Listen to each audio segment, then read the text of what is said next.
Sanjay sir, we can't hear you, sir.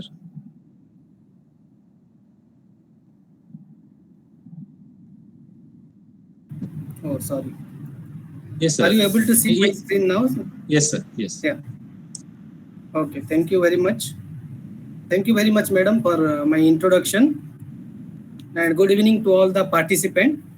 Before we'll start today's session, I would like to thank Dr. Sabyasachi Pramanik sir, as well as Dr. Pinaki Pritam Acharya sir, for giving me an opportunity to take a session in this wonderful FDP on research application in AI and machine learning. So in this session, we'll discuss about the very basic fundamental of artificial intelligence, that is agent, environment, and problem formulations. So these are the very basic topic. I will also in my topic, in this 90 minutes talk, I'll cover only the basics related to these three topics. So let us start with the first one, that is agent. What we are going to learn in the agent, we'll learn what is an agent and what are the different types of agent. Then we'll see how an agent is working in a particular environment, and with respect to a various scenario, how we can formulate a particular problem, and in that problem, how an agent is looking for its solution. These three things we will cover in this talk. So let us start with the very first one, that is agent and environment. So here you can see an agent is anything that can be viewed as a perceiving its environment through sensors and acting upon that environment through effectors. Let us take a very small example so that you will understand it more clearly. Let us consider a human as an agent, and you are walking in a particular road, and suddenly you have seen that there is a snake passing one side of the road to another side of the road. So through your sensor, so if you take a human as an agent here, so through your sensors, I is your sensor now in this scenario, you have perceived the environment. Environment is nothing but the road in which you are walking. And in that environment, you have seen that there is a snake passing from one side of the road to another side of the road. Okay. So you have observed the environment, and you got some kind of signal that there is a snake passing, right? So what you will do, you have to apply a particular action into your environment. How you are going to apply such action in the environment?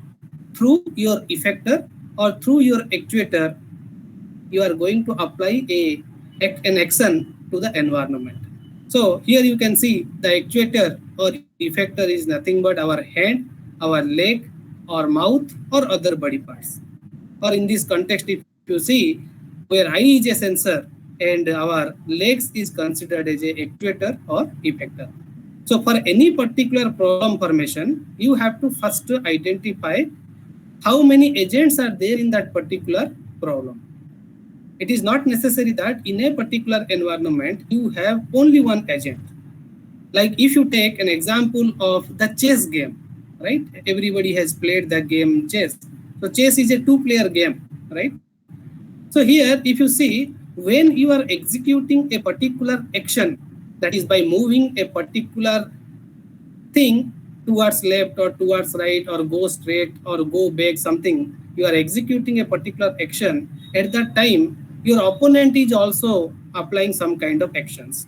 So you are following a competitive environment in which you are executing one action, followed by your opponent is taking one action. Then again you are going to take an action, and this process is going on till now. It is decided that whether you are winning that particular match or you are losing that particular match. So that's why for every type of problem, first you have to identify who is the agent and how many agents are there in that particular environment. Similarly, let us see an example of a robot. So if you take robot, the robot is having a camera, robot is having infrared finder, so through which the robot can identify a particular thing. For example, a robot is moving from a particular source to a destination. Let's say in between the source to destination, you have multiple obstacles, okay? And the robot need to identify these obstacles, and accordingly, it has to set its path to its destination. So if you consider this particular robot as an agent, then you can say sensor is camera, is nothing but identifying an object, is also depends upon the sensor. And once you identify it through the motor or through the appropriate action, that is move left or move right, go straight or go back, you can execute a particular action. Okay, so this is the definition of the agent. So the main components what you have to identify in each and every agent, that is nothing but a set of sensors and a set of effectors. Sensors is required to perceive the environment. Actuators are there to apply some kind of action in the environment. Let us take the very first type of agent, that is called as rational agent. The rational agent is one that does the right thing. So here you can see this word is having so different meaning. So anybody can ask you what is the meaning of right thing. Let us take an example again. Let us a particular driver case, okay? A taxi driver case, we will take an example. A taxi driver having multiple objective. First objective is to reach to the destination as faster as possible, right? That may be one of the objective. Second objective is nothing but that we should not violate any kind of traffic laws. That is my second objective. Third objective is you have to choose a shorter path to reach to your destination. Fourth part, you can say that safety is one of the major concern. So there are multiple objectives are there. So for that particular agent, whatsoever event is the right thing to achieve its goal, that is called as the rational agent. For example, here you can see, we will say that right action is the one that will cause the agent to be most successful. So if you consider human agent and if you consider two different human, right, two different person, then their opinion may be different with respect to the right thing. One may say that I need to reach the destination as soon as possible. Another person can say that I have to reach to the destination in a safer way rather than a speeder way, right? So these are the different types of goals that an agent can fix in his environment. But if you can achieve the right thing, okay, whatsoever objective you have mentioned, then we can claim that agent is a rational agent. Coming to the next one. Next, anybody can ask how you are going to decide whether an agent is successful or not. If I ask the same question in the case of our student, how we will decide whether a particular student is having success or not? So you can say there are different measures we are taking in order to calculate whether a particular student is successful or not, or whether a student has passed one examination or not, or whether a student has secured a good mark in a subject or not. So these are the various performance measures we are applying in order to decide that whether a student is successful or not. Similarly, in the case of agent, the successful depends upon two different clauses. The very first clause is called as how clause. Second clause is called as when clause. So here I have taken a very simple example. Like you have seen, there is a vacuum cleaner.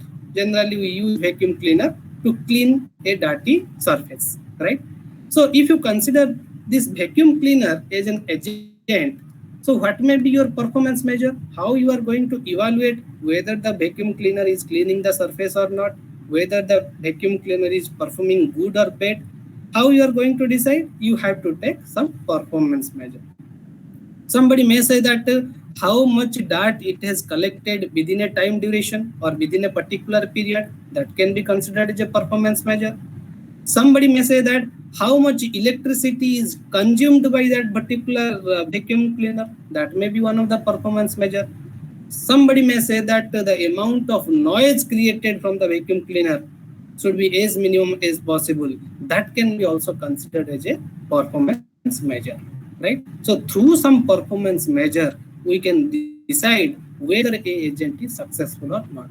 right? So what you are going to do in a competitive environment, like I told you about the chess game, or you can take an example of cricket, or wherever, whatsoever game you can consider, which is a competitive environment. In that case, you can say one person is win at the end, or one person is loss at the end, or the match is drawn at the end, right? So you are going to pay highest mark, or you are going to award a particular agent if it is successful, or if a agent is not performing well, you have to punish it.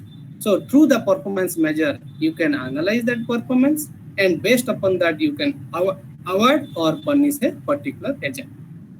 Similarly, in this case, you can say the highest mark you are going to give a vacuum cleaner agent if and only if it is not only clean the surface, but also do the wind surfing at the weekend.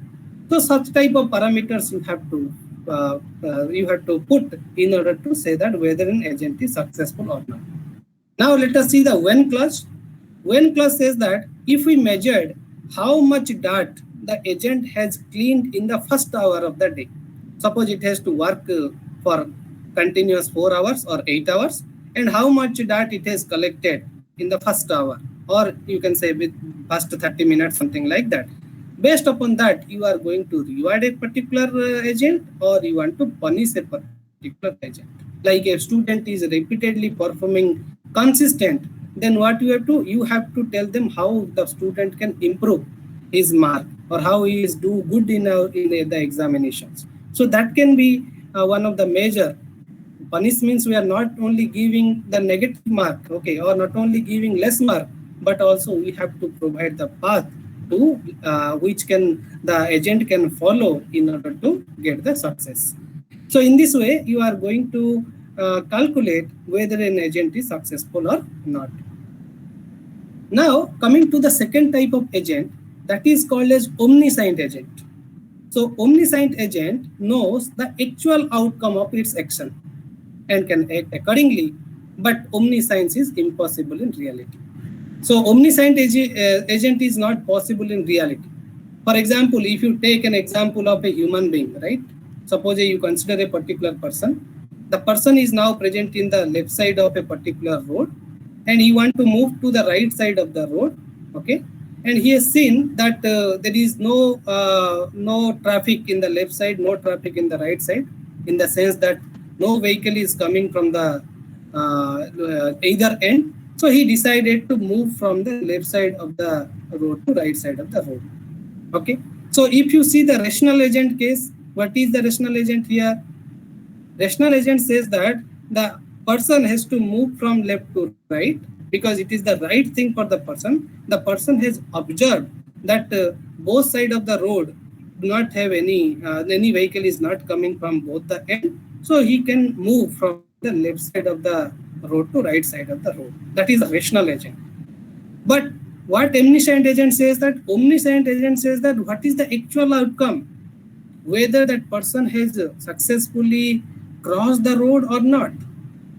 That is you have to going to determine, right? So suppose the agent has perceived both sides of the road and it has observed that there is no vehicle coming. But while he is moving from to left to right, suddenly a vehicle is coming and he faced with the accident, right?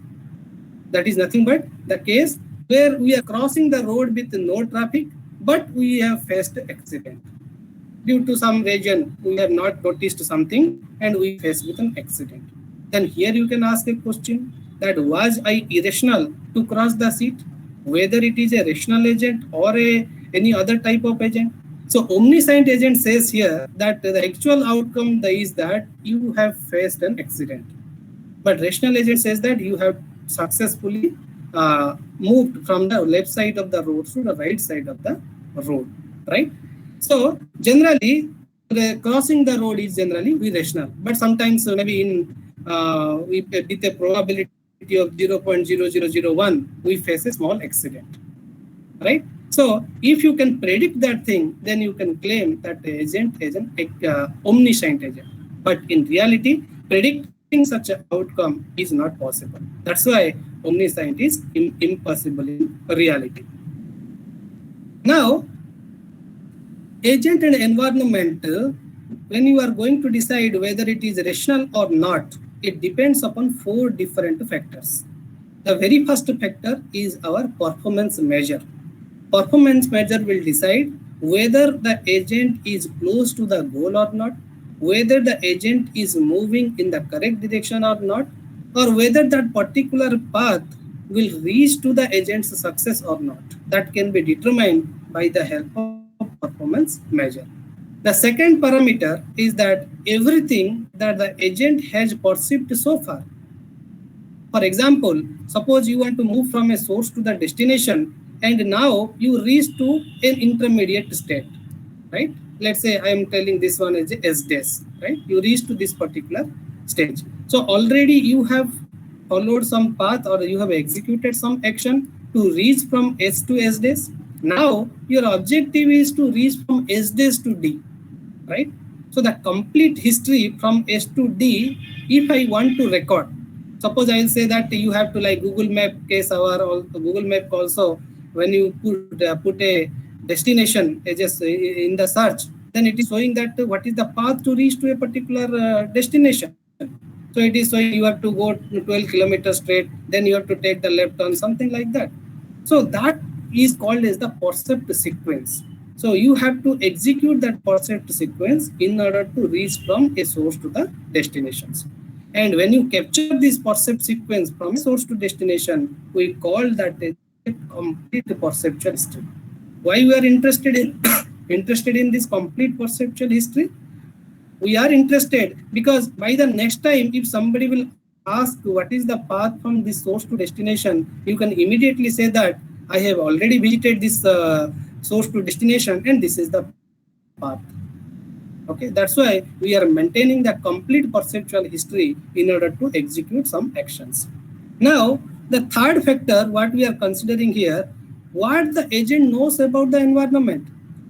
Whether that particular environment is fully known to the agent or the agent is partially aware of that particular environment. For example, if you consider the chessboard, in chessboard it is already, you know that there is a 8 cross 8 squares there, that is fixed, right? So each and every location is visible to the agent and agent is aware that some elements are there in some position, but the boundary is fixed at 8 cross 8, right? But there are some environment, for example, you are driving a taxi, okay? So you can see the traffic in front of that particular vehicle, right? You cannot see the traffic which is there after 2 kilometers or after 5 kilometers or after 10 kilometers. Okay, so we are not fully aware of the particular environment. Means the complete environment is not visible to us. But in the case of chessboard, we are able to see, right? Oh, what are the elements are there, how the elements are moving from one position to another position, and you are aware that there is 8 cross 8 positions are there, right? That's why you have to determine whether a particular agent is aware of the particular environment, whether he is fully explainable to that environment or partially explainable to environment, or not at all he is aware of that particular environment. That is also one of the factors to decide whether an agent is rational or not. The next is what kind of actions the agent can perform. Like I told you in the robot case, we can take left turn, we can go for right turn, we can move forward, we can move backward. So these are the sequence of actions that the agent can apply at any stage, right? So these things you have to be very clear whenever you are dealing with the agent and its environment. Now come to another agent that is called as ideal rational agent, right? So for each possible percept sequence, so sometimes whenever you are solving a particular problem, you have many solutions. You have to choose one of the solution out of many solutions. You have followed some path through which you reach to a particular solution. But somebody has adopted a new path, he has also adopted another solutions. So for each possible percept sequence that you have taken from the source to the destination, here in this context, if you want to see what is ideal rational agent, So here, ideal rational agent should do whatever action is expected to maximize its performance measure. So suppose you have fixed some objective, you have to see that how you are going to maximize that objective. If maximization is better, if it is a minimization problem, you have to see how you can minimize that particular objective, because that is lead to your degree of success, right? And this is also based upon some evidence provided by percept sequence. So if you go for all possible percept sequence, it is not possible for explore each and every percept sequence, but whatsoever percept sequence you have already perceived, that can be taken as a evidence to provide to find whether in the maximization problem you can find how to maximize that performance measure. In the minimization case, you can determine how you are going to minimize that particular performance measure. So here you need an ideal mapping. What is the mapping you have to do? The mapping you should do with respect to the percept sequence and action. For example, you can say if you go left, followed by right, followed by forward, followed by backward, then you will not reach to your goal. However, when you execute the percept sequence like this, left, right, forward, and then left, then you can reach to the destinations. So with respect to a percept sequence, you can determine whether your agent is successful or not. Successful means whether it is reaching to the desired goal or degree of desired destination or not. Okay. So that is the degree of success, right? So for this, you have to maintain a mapping between the percept sequence and actions. Okay. So I'll give an example so the idea will be more clear, and specifying which action an agent ought to take in response to any given percept sequence provided designed to an ideal agent. So let us take an example to understand this concept. So here you can see in the left side, I have taken a percept. The percept is represented as a variable x, and in the right side, I have written action, which is represented by a variable z. So these values are generated using the right side procedure. You can see in the right side, we have a square root function, right, which takes x as input, and it is going to return you the value of z, right? What is your percept here? The percept is nothing but x that you are going to give to this particular function. After receiving this value of x, this function has to perform some computation, and finally it has to return the value of z to as a result, right? That we are recording in a table, right? Where x represent the percept, z represent the action. For example, let us first time I have a let's say blank history. I don't have any history. I have created a new knowledge base. I don't have any idea about this particular function. So initially I have given the value of x is 1.0. Okay. Then with x is equal to 1.0, it has to compute the value of z. So here we are taking the z value as 1.0, and here we are repeating a process until unless z square minus x modulus less than 10 to the power minus 15. Okay, so here z is 1 and x is equal to 1. So you have to put here, and you have to check whether it is less than 10 to the power minus 15 or not. Okay, and if it is so, you can calculate z is equal to z minus z square minus x divided by 2z. So after executing this computation with the value of x is equal to 1.0, you got the z value as 1.0.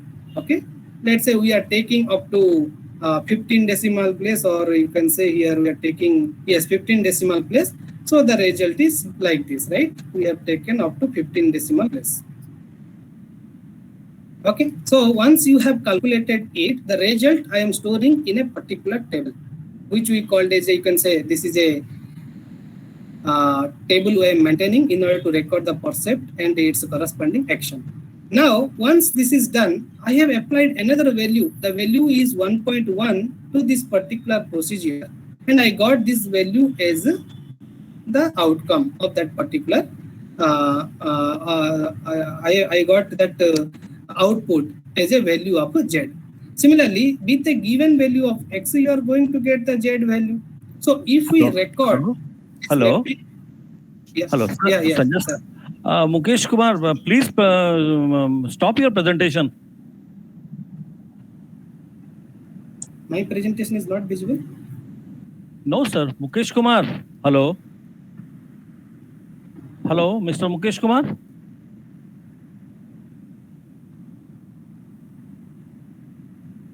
Yes, yes. Mr. Mukesh Kumar, please.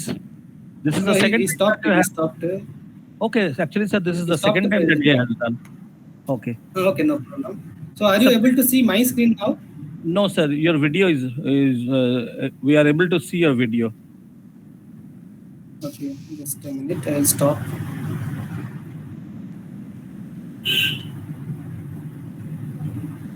I hope now you are able to see my screen. Yes, sir. Okay. So what I was talking about, I told you that whenever you are giving a new value of x, you are getting the value of a z, and that you are maintaining in a particular table.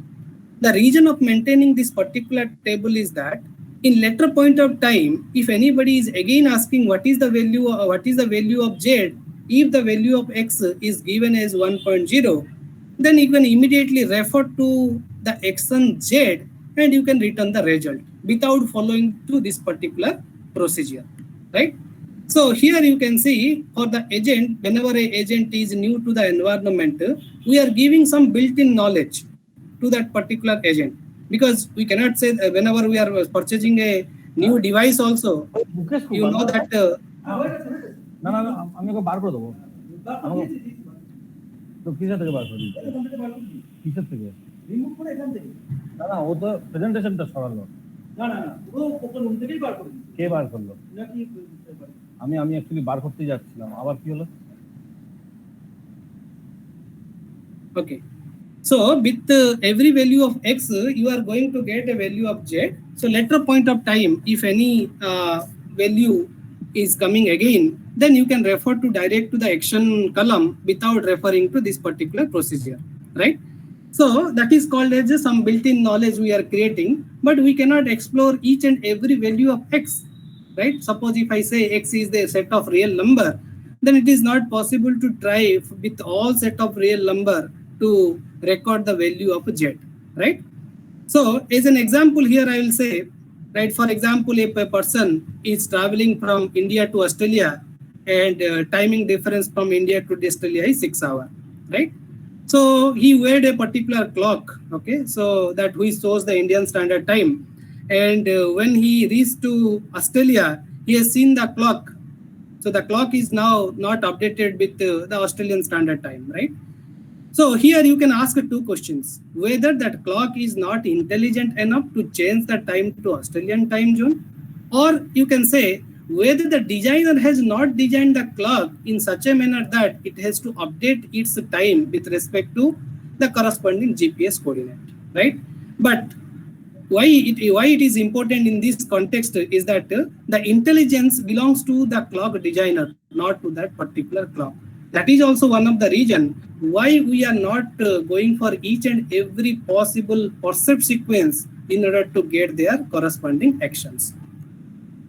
Now, if you go for a structure of an intelligent agent says that if you can apply a action which may be taken in the past, or which may not taken in the past, but you have applied that actions to execute an action which leads to the success of that particular agent, then we call that as an intelligent agent. So if you see that in that context, the relationship between the agent, architecture and program can be summed off like this, like agent is equal to architecture plus program. So with respect to this, I will tell you there are different types of agent. But prior to that, here you can see I have taken different agent type and their percepts, their actions, their goals, and their environment. Like you have seen that we have already discussed two examples. One example is we have taken human as an agent. Another example, we have taken the robot as an agent. So here, if you see, let us consider the medical diagnosis system as an agent. Now, due to this COVID situation, you have to design some problem formulation for which you have taken agent is nothing but medical diagnosis system. So if anybody will ask you what is the percepts, what you are perceiving in the environment, then you can say symptoms of that particular patient, or you can say doctor is asking some kind of questions with respect to that. The patient has to answer the things. That can be also one of the percepts. Okay, we are putting a set of questionnaires that can be considered as a percept. And what is the actions? Doctor is recommending some kind of test, or with respect to a particular question, what that particular patient is answering, that is also can be considered as an action. So in this agent type, if you want to see what is the goal is that the patient should be healthy and the patient should not charge more cost, right? And in the environment we have taken, patient is the environment, doctor is also part of environment, and hospital management system is the overall environment, right? Like for each and every agent type, you have to find what is the percepts, what is the actions, and what is the goals, and what is the environment. Now, this is a very important question, that why not just look up the answer? So I'll tell a very small example, then I'll go to this chess example so that you can clearly understand. Suppose you have 16 different students, right? In a class, you have 16 different students, and a teacher has to circulate 512 different tasks among these 16 students, right? And one student can get more than one task because it is, you can see that number of tasks is more in comparison to number of students. If I ask you, go for all possible number of combinations, that means you are going to apply the brute force approach. Like in the ATM pin case, in Indian context, you know that our ATM pin is 4-digit, right? So it is starting from 0000 to 9999. So total number of possibility is 10,000, right? And if there is a system is given to you where you can try 10,000 pins, then you can easily crack a system, right? Similarly, here, if you see with 16 student and 512 tasks, if you go for all possible number of combinations, you will get 16 to the power 512 number of combinations, okay? So 16 to the power 512 is a very big number. If you are not able to calculate 16 to the power 512, let us take a small base that you know that 10 to the power 512 is less than your 16 to the power 512. So 10 to the power 512 means what? 1 followed by 512 number of zeros. So these many possible solutions are there in order to distribute the task to the student. Okay. So if you see this one, if one task take 1 microsecond, okay, or 1 millisecond, then imagine 10 to the power 512 number of solution will take how much second. So it is not feasible for going for all possible number of combinations. Similarly, if you go for the chess game, in chess game, one analysis says that the number of entries in that table, right, where we are storing the percept and corresponding action. So total number of entries in the table will be 35 to the power 100. So 35 to the 100 number of entries are there. So if a case occurred, then we have to check that what is the corresponding action, for which you have to check each and every cases, okay, up to 35,100 entries. So it is not feasible to go for that particular search process. So even if you can design such kind of a table, right? So if there is slightly some modification happens, which is not covered in that particular table, then agent will lost his autonomy. So whenever you will design such table, agent is going to lose his autonomy. Second is, if some unexpected wave is happen, agent is lost in that particular environment. That's why we are not interested to go for all possible number of combinations. Like in the machine learning also, our objective is to show some considerable amount of patterns to the system, right? If you want to build a particular model, we are not going to show all types of patterns, right? So we are only showing a very small number of patterns So by that we build a particular model and let the model will decide if a new patent is coming, right? Whether it is belongs to X category or Y category. It may happen that the model may perform better or may perform worse in the very first case, but all types of solutions we cannot provide initially, right? That's why we have a learning component in the case of agent. So this learning component will give if any agent is not performing well in the very first iterations, this learning component will tell what kind of things the agent has to adapt to improve its next iterations. So after a couple of iterations, what happens, the agent will lead to, is able to provide the solution which is close to the expected solutions. That's why we are not looking into all types of answers in a particular problem. So here I am taking another example, that is taxi driver example, which I have already mentioned. In that case, if you see what are the percepts, the percept is nothing but whatever the components attached in that taxi, that is camera, speedometer, GPS, sonar, microphone, and what kind of actions you can apply. You can steer, you can accelerate, you can brake, you can listen a particular music, you can talk to your co-passengers. And what is your goal? The goal is you have to reach to your destination in a safer way, faster way. You should not violate any kind of traffic goals, and fuel consumption is also less. So there are a lot of objectives are there, right? So not only your objective is to reach to the destination, along with that, you have to also take some other objectives, like fuel consumption is one of that objective, traffic law is another objective, safety of the passenger is one of the objective. So basically, these are the problems of a multi-objective problem. You have several objectives, and at a time you want to achieve all the objective, right? So you have to make a trade-off between multiple objectives in order to achieve your goal. Like sometimes what happens, we are providing a particular solution to the agent, but if the environment is slightly changed, the agent is unable to perform the same action in that environment. For example, here you can see, suppose in our context, the driver is sitting in the right side, right? So you have provided a solution, okay?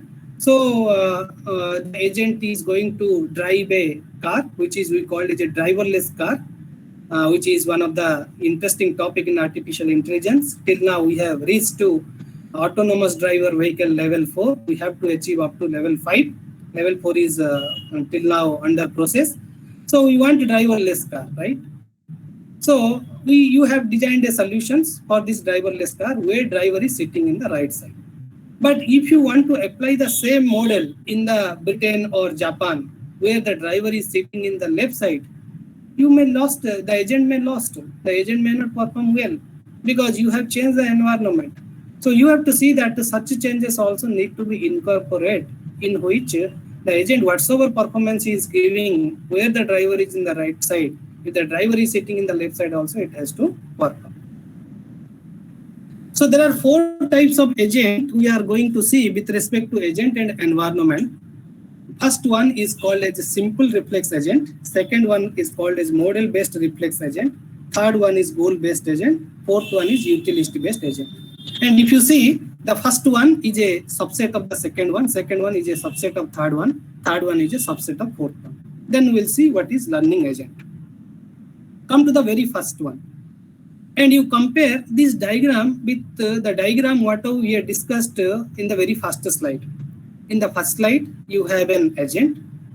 Agent is perceiving the environment through the sensors, right? And agent is applying some kind of actions on the environment through actuators or effectors, right? Like here, the agent has perceived the environment. So the question it is going to ask here, what the world is like now. For example, you are driving a taxi, right? You have observed that the car in front of you has initiated the braking process, right? So what should be your action? Then you will ask a question that what action I should do now. So you have perceived that the car in front of you has initiated the braking process, okay? Or it is slow, right? So what you will do? You have to apply some action. right? You will not move in that the same speed. So what action you are going to apply there, that is backed by the condition action rule. Condition action rule is nothing but the if-then clause. If this condition is satisfied, like if I can say, if that car is slow, then you also initiate the braking process. Another person can say that if that car is slow, you have to look that whether that car needs parking or there is another vehicle for that purpose. It is means it is initiated the braking, right? So such things you have to frame in the condition action rule, right? Without condition action rule, you cannot answer the question what action I should do now. Okay. And sometimes what happens if the condition is not satisfied? Sometimes whatsoever the situation happen, what the world is like now, it is not falling under your condition, then you cannot execute a subsequent action. That's why simple reflex agent has a lot of limitations, right? The main disadvantage of this system is that you can take a correct decision if current percept is there or the condition is there, right? Then only you can apply a particular action. Otherwise, it is not possible to take an action. So the demerits of this particular agent is covered in the second one, that is called as reflex agent with state. Okay. So you have not modeled any state. So here we have modeled a several state. First state maybe if you initiate braking, then you may not reach your destination in your desired time. Okay. Or the fuel consumption is more, or you are going to break the traffic laws. You should not park at that position, but you are initiating braking for parking. That is a violation of rule. So such things you can model in various states, right? That's why whenever you compare the simple reflex agent with the reflex agent with the state, you can see the same question we are asking here, what the world is like now. Then we are executing the action. What action we are going to take, that is based upon the condition action rule. However, this what the world is like now is supported by three things. One is state, right? Second one is how the world is evolves. For example, you can say you can right turn and you can bypass that particular car, right? If the traffic is free, right? And what my action do, whether I can do that action, if I do that action, whether it is an appropriate action or not, that you have to decide in order to answer what the world is like now. So if you compare these two agents, that simple reflex agent is depends upon your current situation, where we have defined only the percept, right? But when you go for reflex agent with the state, we are dependent on the current situation only. But here the current situation is depends upon the percepts as well as the stored internal states. Okay. So with these two factors, you have to decide whether the agent is going to take X action or Y action or Z actions, right? So it is also having some demerit because the same condition action rule you are using here, although you have multiple states to decide, right? How the world evolves, whether you can cross that particular car or not, but still you are dependent upon the condition action rule. And you know, in a real world problem, it is not possible to form everything as in the condition action rule. Like if you see earlier export systems, like Mycin is one of the popular export system you may aware of. So these export systems are purely depends upon this condition action rules. Okay, so what kind of questions is going to be asked, for that there is an appropriate answer. Just like we are nowadays chatbots, right? Chatbots having a predefined questions, you have to select appropriate options, then it may having a subcategory. So if you go on selecting the action, finally it has to tell you an answer, right? So such type of modeling is not applicable whenever you go for a real life problem. That's why this reflex agent with state also not able to apply in the case of real life problems. The third problem here is nothing but an agent with explicit goal, right? Here you can see, in addition to the previous thing, whatever we discussed, here we are asking another questions. What it will be like if I do a particular action A? Just an example, I can say there is a 4 square, right? So you are coming from one side, right? So here you have to take an action that whether you are going to move towards the left side, or you have to go straight, or you have to move right side. But before taking an action, you have to first determine if I take left, right, or forward, whether I can reach to my destination or not. For example, out of these three states, if you move right, you will not get to reach to your destination. So it is not applicable, right? Now you have left with two actions, action A days, right? Both action A days is you are able to reach to your destination, but the problem is that one is a shorter path with more traffic, another is a longer path with less traffic. Somebody may say that I want to travel in the national highway, right? Because national highways are usually having less traffic. Somebody may say that I want to go for a straight highway, okay, because it is shorter distance. Even if a traffic is there, that is okay for me. So you have to mention your explicit goal in order to decide whether A action is appropriate for you, A dash action is appropriate for you. Again, you can recall the definition of rational agents. So whatsoever thing is right for you, that only you can decide. Somebody may choose A is the best right thing for him. Somebody may choose A dash is the right thing for him or her, right? So that's why here the action, what action I should do now, okay, that purely depends upon the goals, not by condition action rule, right? Here you are, whatsoever goal you have, based upon that you can decide. Like in the Google map also, whenever you are determining a particular destination, it is showing multiple paths, and each and every path it is showing the tentative time, right? So we are choosing, even if it is a longer path, we say that is okay because we reach to the destination with less traffic, we can reach in a very quicker manner. So we are picking that particular path.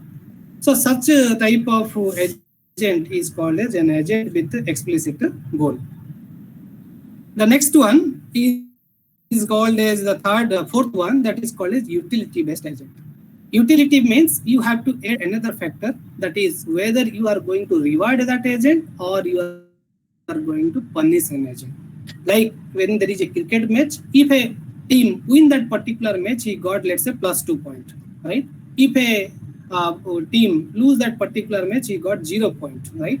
If the match is drawn, then a +1 point is shared among two different parties, right? So these are the utility factor we are considering for awarding points to both teams, right? So here you can see such factor we are considering here. With another question we are asking here, how happy I will be in such state? Whether agent will be happy in that particular state or not, that is based upon the utility factor, right? If you are punishing something, so he is not happy in that particular state.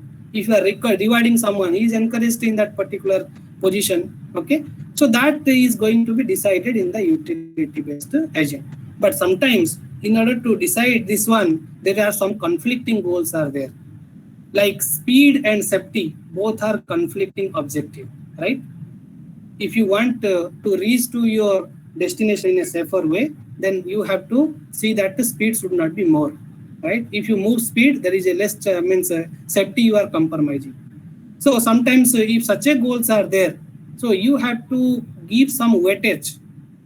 Like if you go for a multi-objective problem, we are giving importance to both objectives, right? Let's say the uniform one is 0.5, where some of the weight value is 1. So both factor is required. Speed is required, safety is required. So you have to make a trade-off between two different objectives in order to decide that particular thing. Now here you can see there is a new type of agent that is called as a learning agent. Okay, learning agent means like in machine learning model, accuracy whenever you are deal with a particular new model, the accuracy is very poor, right? Then you have some kind of feedback after performing performing some kind of actions. You got some feedback why the accuracy is poor. So you have again given some kind of feedback to that particular model. You have changed something or you have added some more patterns in which the accuracy is improved in the second iteration.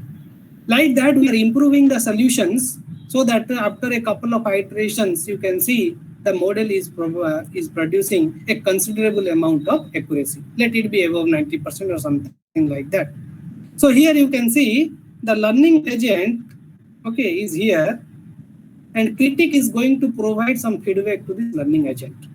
Okay, where critic is going to identify, is going to determine this feedback. This feedback is again from the sensors, right? So such type of feedback is given to the learning element, and learning element iterate a process, that is changes followed by the knowledge, okay, to improve the particular model, right? We have to change some parameters. Based upon that, we are getting some result. If you are not happy with that result, again we are finding why we are not getting good result. Then we are changing the model. Like that, we are continuously iterating the things in order to improve the learning model, right? So here learning factor is not there in any of the previous 4 type of agent. So this component is also very much essential in order to incorporate with any agent. Okay, so this is the very first part. Let us move to the second part. Second part is about the environment. I told you agent may be aware of that environment, agent may not be aware of that particular environment. Suppose you have visited a new city, let's say New Delhi, right? And first time you are visiting New Delhi. So you are not aware of that particular city. But if you are visiting that city for twice or third time or fourth time, something like that, gradually you are getting knowledge, right? Where is the position, where is the X station, where is the Y stations, where is the metro station, something like that. So the environment is known to you gradually whenever you are repeatedly visiting to a particular city, right? That's why for each and every environment, there are set of properties are defined. First property says that accessible versus inaccessible. If agent sensor, like as a human being, we cannot see the objects that are there after 20 kilometer, 50 kilometer or 100 kilometer, right? Our eye is having a limited visibility. In that range only we can identify various objects, right? If agent sensor is able to determine the whole state, then that is called as accessible, right? Otherwise, it is called as inaccessible environment, right? Like we cannot see what is there just next to a particular wall. So you can say that is that particular environment is not fully accessible. Similarly, you can also divide a particular environment into 2 parts. One is called as deterministic, another is called as non-deterministic. So deterministic says that if the next state of a particular state is purely depends upon the current state, and you can reach to only one next state, then that is deterministic. Suppose I am applying left action and the robot is moving from one position to another position. But sometimes what happens when you execute a particular action, if you design a finite state machine, so it may goes to multiple states also. In that case, we say that particular environment is non-deterministic in nature. Similarly, you can categorize an environment into episodic and non-episodic. Like if you are playing a game, right? You know, after executing a max of 50 actions, the game will be over. You may do quicker also, right? But after 50 actions, it is going to be over. So you can divide the action into multiple parts, right? But there are some environment is there where you can not divide into multiple parts. For example, taxi driver example.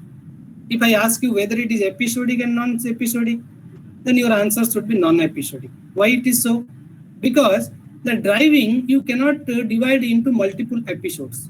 But if somebody is playing a particular game, like tic-tac-toe we are playing in childhood, right? We are putting cross mark and 0, right? In that game, you can see, you can divide the action into multiple states. So in that case, we call that as a episodic environment. Similarly, the environment may be static and dynamic in the sense that when the agent is moving in a particular environment, other things, if there is any object is there, if there is any opponent is there, whether they are moving or they are in static, right? Like in artificial intelligence, we have a problem. You can visit this, you can search details about this problem. That is called as Umpus-Wald problem. Okay, Umpus-Wald problem. So for this particular problem, the game is played in a 4x4 square, right? So here the agent is present in the first position, in the first location, okay, and Umpus is present here. So when the agent is executing some kind of action, for example, moving to this particular state or moving to this state, something like that, the Umpus is not moving. So in that environment, you can say it is a static environment.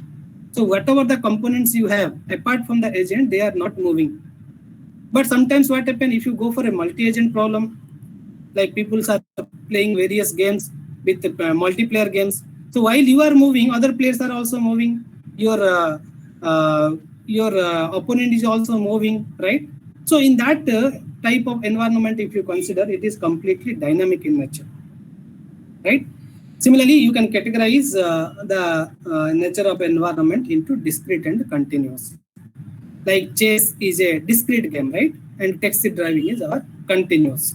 So the most hardest case, if you see, if it is inaccessible, if it is non-deterministic, if it is non-episodic, if it is dynamic, and if it is continuous. Such problems are the hardest case, right? Or you can say, if these properties are satisfied in the case of environment, that is the hardest case. So let us take a small example. Let us take an example of taxi driving, right? Just we are discussing that one, right? Whether the environment is accessible or not, we do not know. After a certain range, we do not know what is there. So it is inaccessible. Whether it is deterministic or non-deterministic, the multiple paths are there. Okay, there are 4 squares are also there, right? So you can take any action. So it is non-deterministic. Whether it is episodic or not, you cannot divide into number of episodes. That's why it is no. Whether it is static or dynamic, it is not static, right? It is completely dynamic. Similarly, whether it is discrete or continuous, it is continuous. So taxi driving is one of the example of the hardest case, right? Similarly, you can check other environment examples. Okay, coming to the third one, that is problem solving. We will see what, with respect to various problems, how we are going to formulate a particular problem. And in the research case also, if you define your problem clearly, you are done with 50% of your jobs, right? So here, in the case of problem solving, you have to determine what is your goal, okay? And you have to find how you are going to reach to that particular goal. Like we have fixed a particular destinations, we have to visit this particular city, and there are multiple paths to reach to that particular city, okay? So that is goal and set of means for achieving this goal is called as a problem, right? And the process you are going to adopt to provide a solution to this problem is called as searching process. You have to search through the multiple path. You have to take various performance measures in order to decide which path is the appropriate path to reach to your destinations. That's why problem solving agent decide what to do by finding sequence of actions that lead to desirable state, right? Desirable states means you cannot reach source to destination by executing a single state. A couple of steps you have to adopt, means there is some intermediate cities are there through which you have to reach your destinations, right? So your desirable states is you have to reach to the destinations. You have to reach your destinations, but as source and destination is not directly reachable, you have to apply some actions, or you have to find all possible cities that are connected from a particular city in order to decide which city you will choose as your next city. Like that, you can reach to your desirable state. And the goal formation is based upon the current situations. So whenever you are deciding whether to choose X path or Y path, you have to see what is the distance you have covered from the source to the current path, and what is the distance you have to cover from the current path to destinations. Both factors you have to consider. We can consider this as first one is a function of f of n. Second part is a g of n. For example, this is your S dash, right? And there is a path from S dash to D, right? So you can say that S to S dash is called as your f of n, and S dash to D can be considered as a G of n. Both factor you have to add in order to determine whether S dash is better or S double dash is better or S triple dash is better, something like this. So you have to apply, you have to formulate a problem, you have to apply the process of search in order to execute a sequence of actions to reach to your desirable state. Now, in order to formulate these problems, there are 4 different types of problems are there. That is called a single state problem, multi-state problem, contingency problem, exploration problem. So I'll tell you an example so that the idea will be more clear.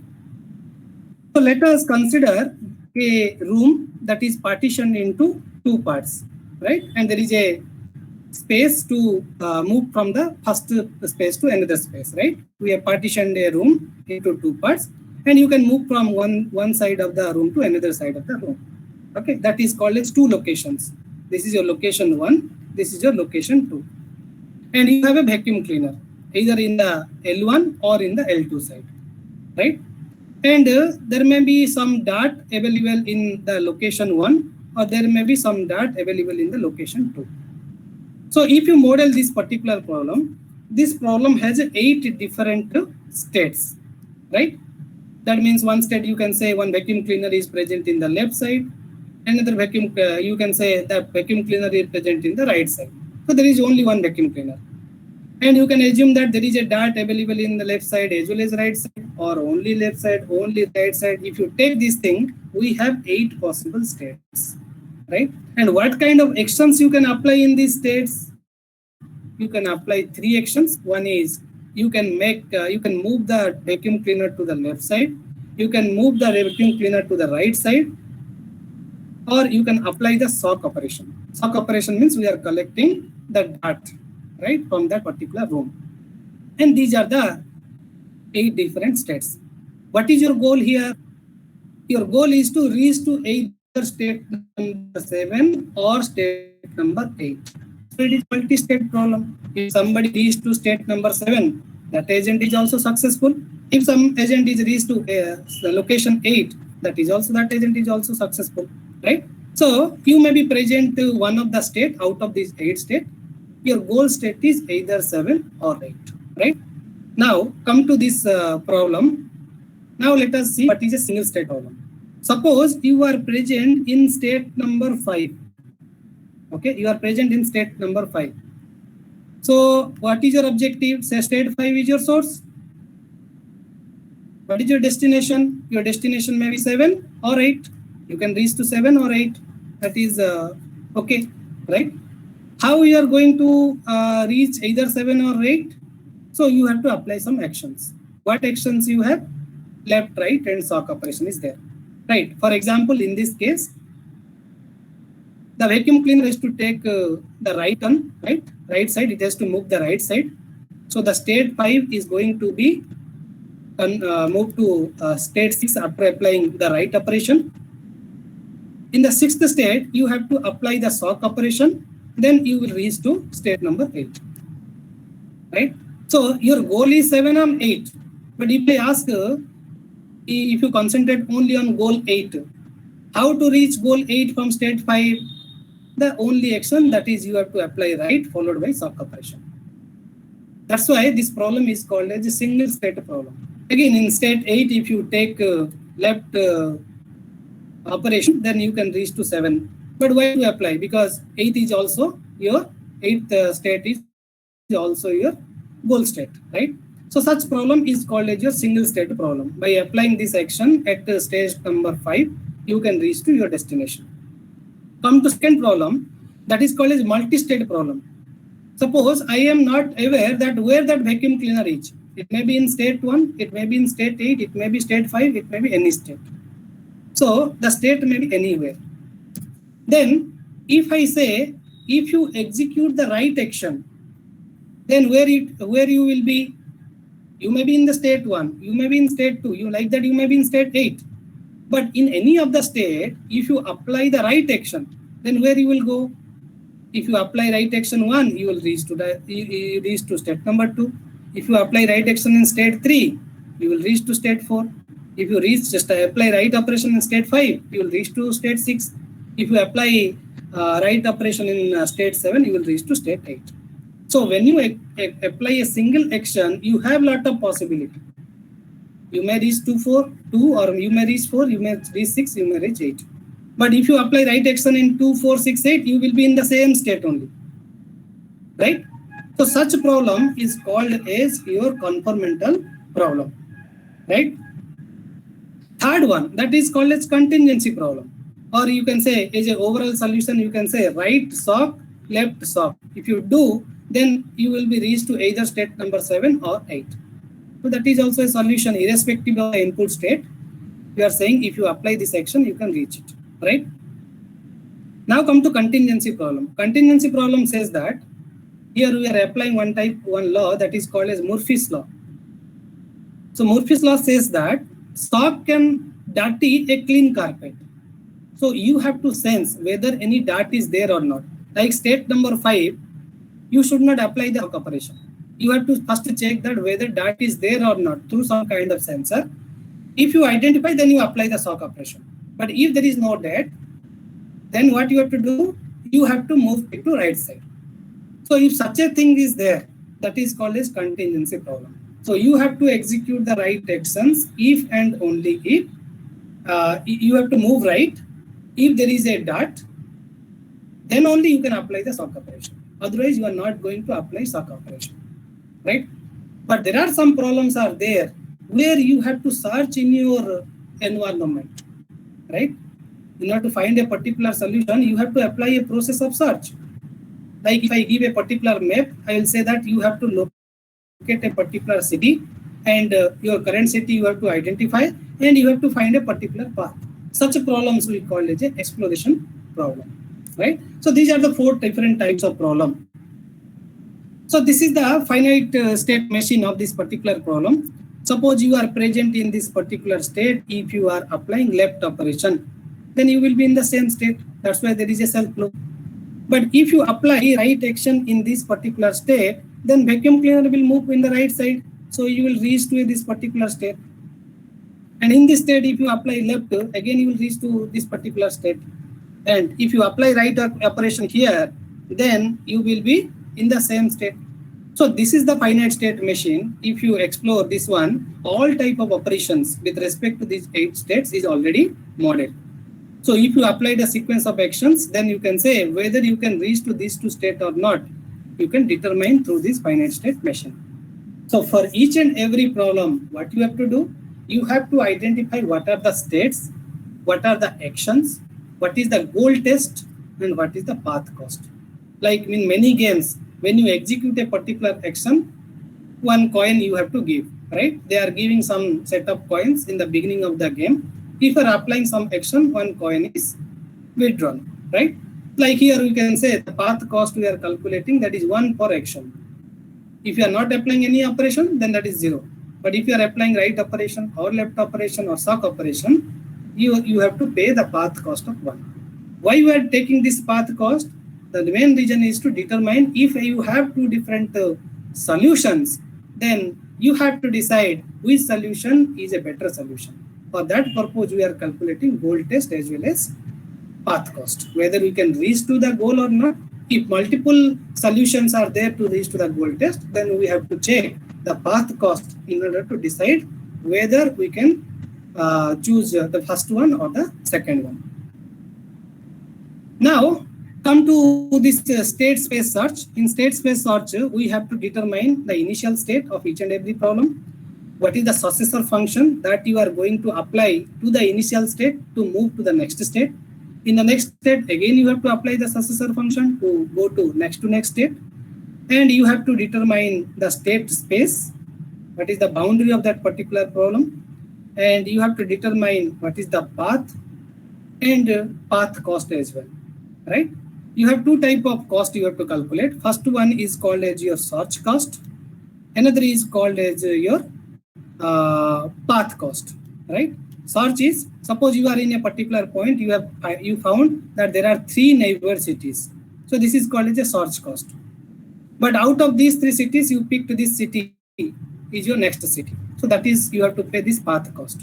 So once you determine the search cost and path cost, then you can calculate the total cost of that particular search, right? Then only you can decide if there are multiple solutions are there, which solution is better.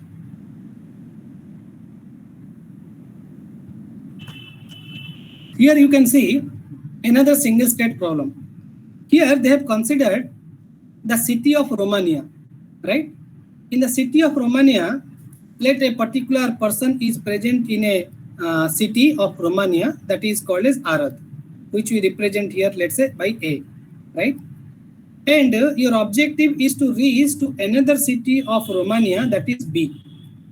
Okay. However, A and B are not directly reachable.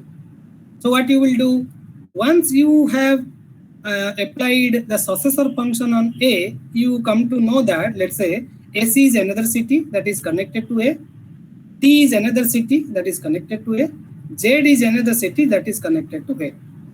Okay. Then you have to determine out of these three cities, which city you have to pick. You can apply any approach, right? Somebody will say that once I'll reach to STZ, if it is nearer to B, then only I'll pick that particular path. Okay, somebody will say that what is the distance from A to S we have to determine. What is the distance from S to B we have to determine. Total cost will determine, then only you can decide.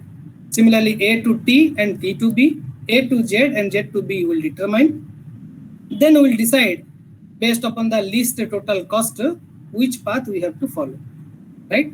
So you require initial state, you require successor function, you require goal test. What is your goal test here? The goal test is if your city is B, then you have reached to your destination, right? You have to calculate the path cost.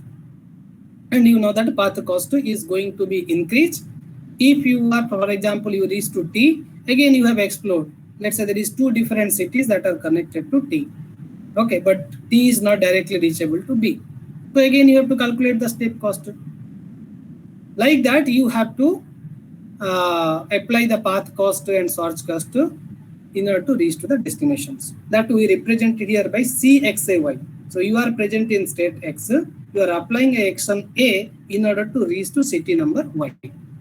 Okay, and this is also a single state problem. This is a very popular problem we played in our childhood also, right? That is called as 8 puzzle game. Okay, so you are given with 8 tiles. Each tile is numbered, right, from 1 to 8, and there is a blank space. So you have to move that tile in such a manner that, okay, it should be reached to this particular state, right? Initial state may be anything. The start state may be anything, but final state, these numbers should be arranged in this row wise, right? 1, 2, 3, 4, 5, 6, 7, 8, right? So for this particular problem, if I ask you what is the states, then you can say there are 8 states. That is nothing but the integer location of the tiles. They may be in any order. Second one is what kind of actions you can apply. So with respect to your current position, you have to decide what kind of action you can apply. For example, if you are here, right, then what you can do, you can apply left, you can go up, you can go down, you can go right. But if you are present in this particular state, okay, then what will happen? Only up operation is there or right operation is there. You cannot apply left operation or you cannot apply down operations, right? Similarly, goal test is nothing but if you reach to this goal state, then it is done. And path cost is that in each and every move, you have to pay a cost of 1, right? That is called as 1 per move. Okay, so for each and every problem, you have to define these 4 things. And this is a very popular problem of the family of the sliding block puzzle game. Now, if I ask you robotic assembly, right?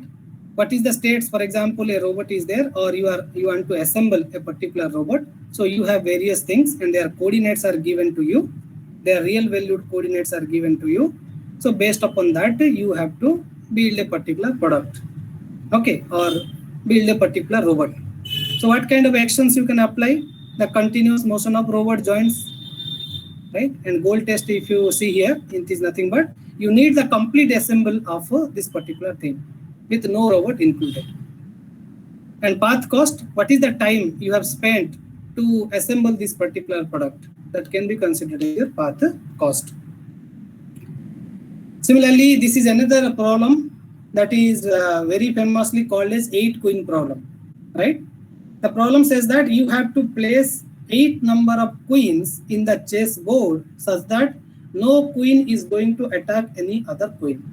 So before that, if you have not played chess or if you forgot, then I want to tell you the queen can move in the horizontal direction, okay, in the same row, okay, or in the same column or diagonally.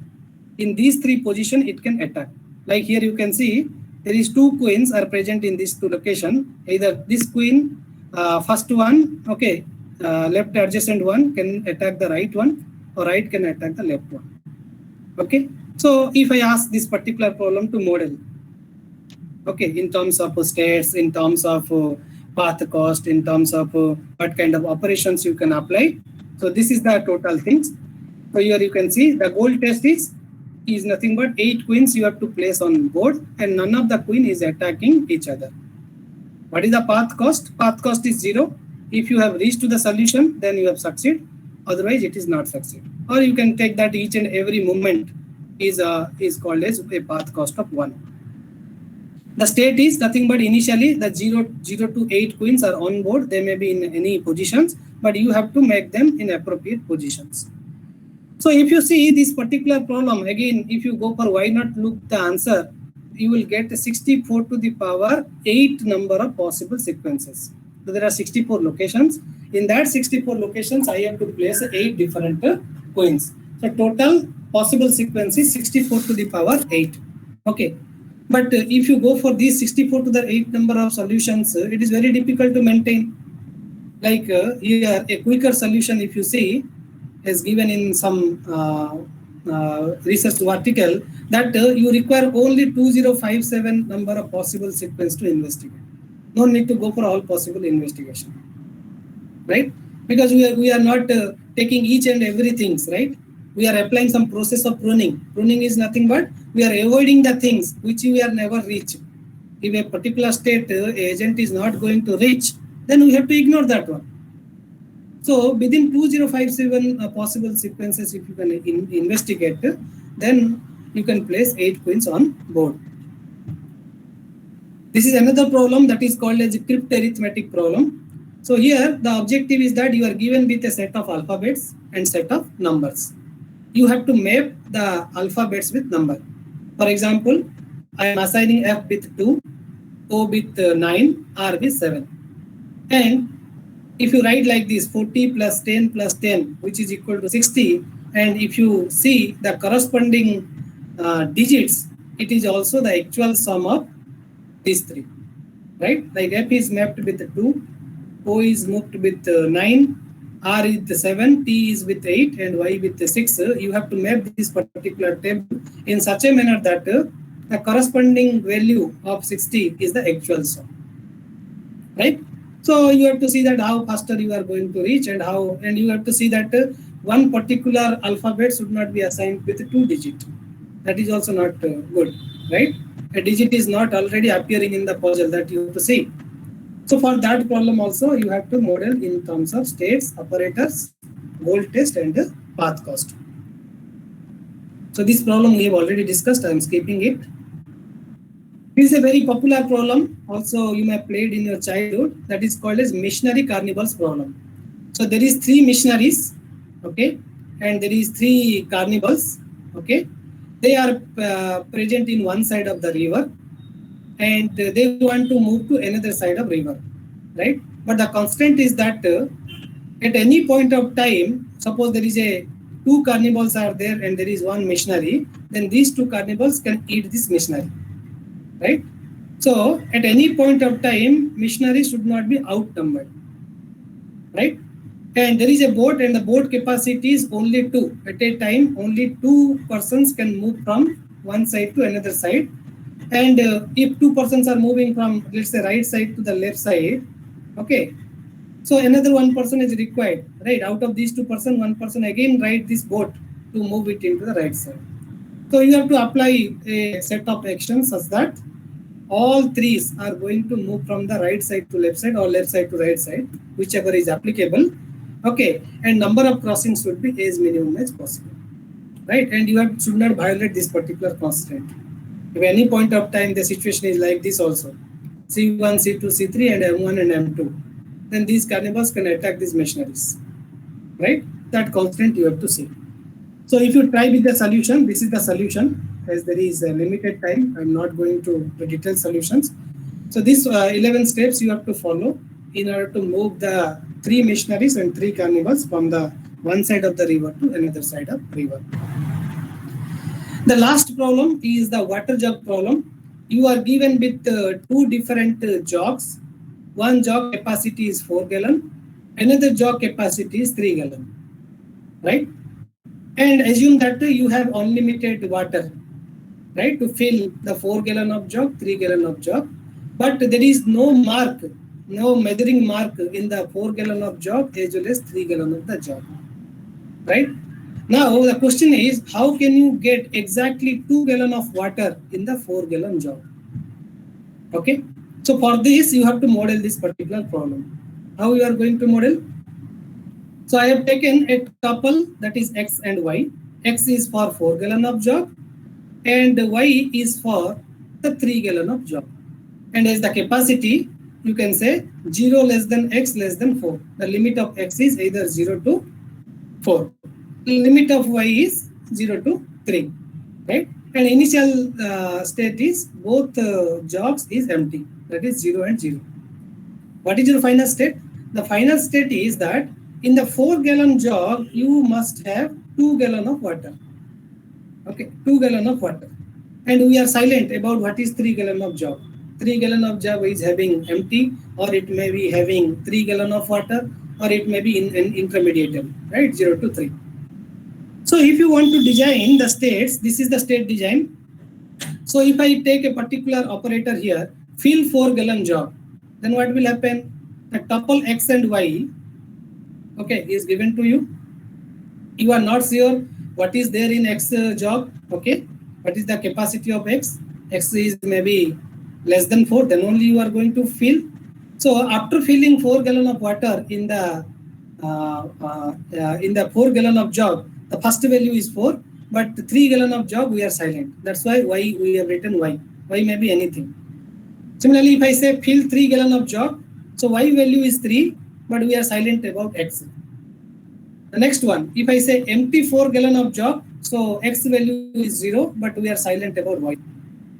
Similarly, if I say empty 3 gallon of jug, Y part is 0, but X part we are silent. Like that, you can apply a set of operators and a sequence of operations in order to make the X value as 2, whereas Y value may be any value in between 0 to 3. So this is the solution. So initially both are empty. Then we have filled the 4 gallon of water in the 4 gallon jug. Then we have shifted some water to the 3 gallon of jug. As the capacity is 3, it can only occupy 3 gallon of jug. Now we are left with only 1 gallon. Then we empty the 3 gallon of jug. Now the 3 gallon of jug is 0. Okay, and we are transferring this 1 gallon of jug, 1 gallon of water from the 4 gallon of jug to 3 gallon of jug. Okay, so 4 gallon of jug is empty, and 3 gallon of jug is having 1 liter, right? Again, I filled the 4 gallon of jug, right? And you know there is 1 gallon of jug, 1 gallon of water in the 3 gallon of jug. So 2 gallon of water can occupy by this 3 gallon of jug. So if I transfer 2 gallon of jug here, then what happens? It is completely filled and it is left with a 2 gallon of jug, which leads to our final solution. If somebody reaches to 2-0 also, that is also one of the solution. Somebody reaches to 2-1, then that is also solution. 2-2 is another solution. So you have to see that with the minimum number of steps, how you can reach to this particular solutions. Like that, you can implement many real life problems, like a traveling salesman problem is one of the very popular problem. You can go for route finding problem. You can go for this VLSI layout, in which cell layout and channel routing we are performing. That is also one type of real life problem. Robot navigation, assembly sequencing. For any real world problem, you can model in the form of initial state, what kind of operator, what is the goal state, and what is the path cost, what is the search cost.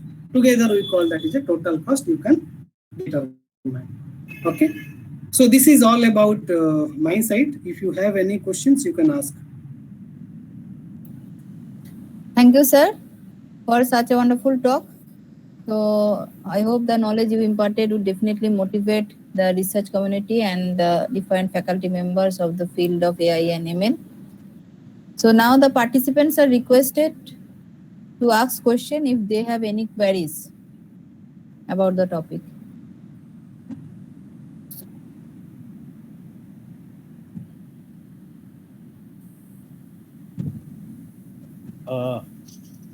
Sanjay Kumar Panda, sir. Sir.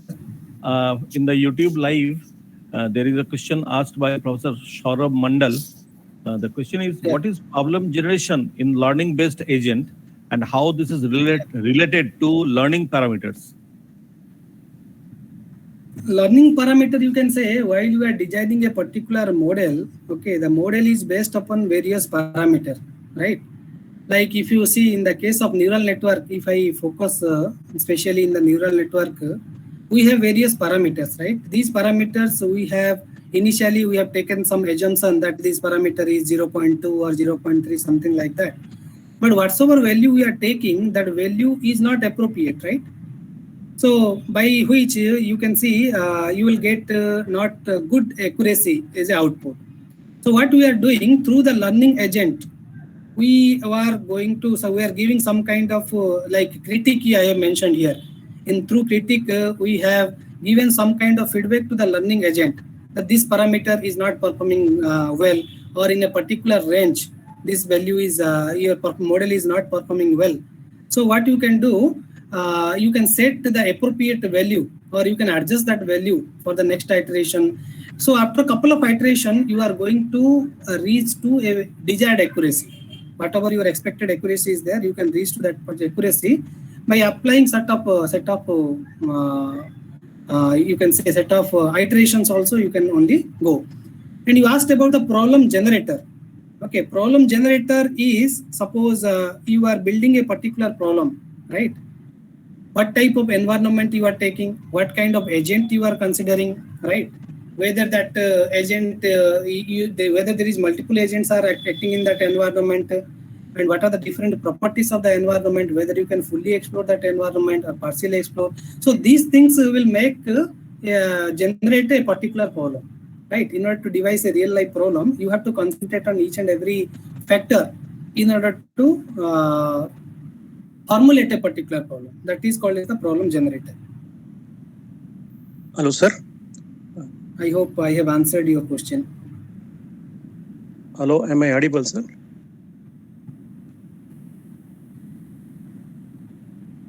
Hello, Panda. Panda, Yes, sir. Yes, sir. You are audible. Yeah. Sir, I am Chandra Kumar. Thanks for the nice session. You explained with examples so that so it was simple and it was we are all able to understand.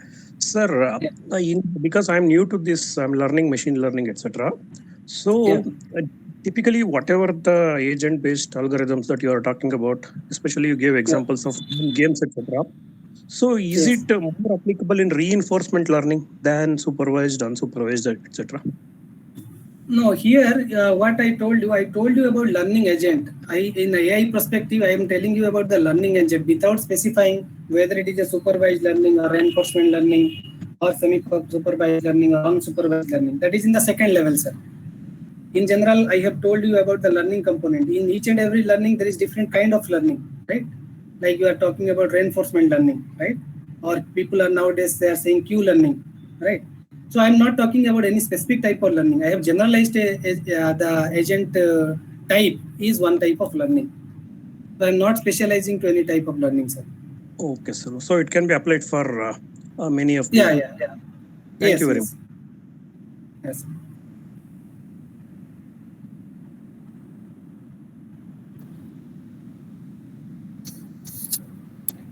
Any more questions?